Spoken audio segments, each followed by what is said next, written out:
விஜய் கட்சிக்காரர்கள் பாதுகாப்பு கேட்டு உள்துறை செயலாளர் கேட்கறது போது மணிப்பூர் ஆளுநர் கேட்டிருக்காங்க. இது எப்படி பாக்குறீங்க? நீங்க எப்படி பாக்குறீங்க? இல்ல உங்களோட கருத்து என்னவோ அதை சொல்லுங்க. இல்ல, அரசியலுக்கு வந்தவங்க இன்னும் பாதுகாப்பு கேட்டு யாருக்கு லெட்டர் எழுதணும்னு கூட தெரியாதவங்க, அவங்களோட பாதுகாப்புக்கு யாரை கேட்கணும்னு தெரியாதவங்க, இவங்க எப்படி மக்கள் பாதுகாப்பு பத்தி பேசுறாங்க? மக்களுக்கு நல்லாட்சி தருவாங்க, மக்களை காப்பாற்ற போறாங்க.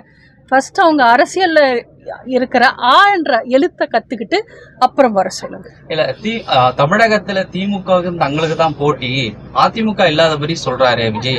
எப்படி பாக்குறீங்க? அப்படி பேசினாதானே ரிப்போர்ட்டர்ஸ் எல்லாம் நீங்க போய் அவரை பாப்பீங்க. இல்லைன்னா அவரை ஏன் திரும்பி பார்க்க போறாங்க? ஷூட்டிங்க்கு வந்தாருன்னு ஒரு நாள் பார்ப்பாங்க, 2 நாள் பார்ப்பாங்க, அதுக்கு மேல அவரை பார்க்க மாட்டாங்கல்ல. விஜயை யாரும் இப்பவும் தமிழ்நாட்டில் அரசியல் தலைவரெல்லாம் பார்க்கல, ஒரு கட்சி தலைவரெல்லாம் பார்க்கல, ஒரு நடிகர் விஜயை பார்க்கறதுக்கு கிரேஸா வராங்க. அவரை பார்க்கறதுக்கு அவர் ரசிகர்கள் மட்டும்தான் வராங்க. தமிழ்நாட்டு மக்கள் எல்லாம் ஆர்வமா போல. நேற்று காஞ்சிபுரத்தில் உதயநிதி ஸ்டாலின் அவர் வந்து பிரச்சாரத்தை தொடங்கும்போது நான் காஞ்சிபுரம் மண்ணில் தொடங்கியிருக்கேன், ஆனால் எடப்பாடி ஐயா வந்து பிஜேபியுடைய பிரதமர் வராரு, அவரு மண்ணில் தொடங்குறாருன்னு சொல்றாரு. எங்க எடப்பாடியார் அவர்கள் தொடங்கினது வந்து மயிலாப்பூர்ன்றது தமிழ்நாட்டோட தலைநகரத்துல தான் இருக்கு. நாங்க அவங்க அப்போதைக்கு பிஜேபி வேட்பாளர் கூட அறிவிக்கல. பிஜேபியோட தொகுதி நாங்க பங்கீடு செய்யறதுக்கு முன்னாடியே அவரோட ப்ரோக்ராம் நாங்க வெளியில வந்தது. சரி, காஞ்சிபுரத்துக்கும் உதயநிதிக்கும் என்ன சம்பந்தம்னு எனக்கு கொஞ்சம் கேட்டு சொல்லுங்க.